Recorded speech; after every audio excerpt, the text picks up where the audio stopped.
When you fast, good habits gather like friends who want to help. When appetite quiets, noise lowers. When noise lowers, awareness rises.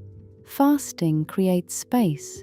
It interrupts the constant cycle of wanting, reaching, reacting. In that interruption, you begin to see clearly. You notice the impulse before it turns into action. You feel irritation before it becomes speech. You sense distraction before it steals your attention. That small awareness changes everything. Hunger sharpens intention. Waiting strengthens restraint. Each hour of discipline builds a quieter kind of strength, the strength to choose rather than be pulled.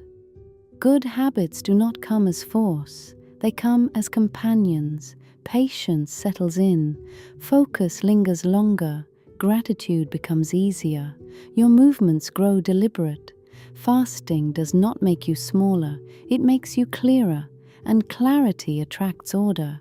When appetite quiets, noise lowers. And in that lowering, something steady rises within you, ready to lead.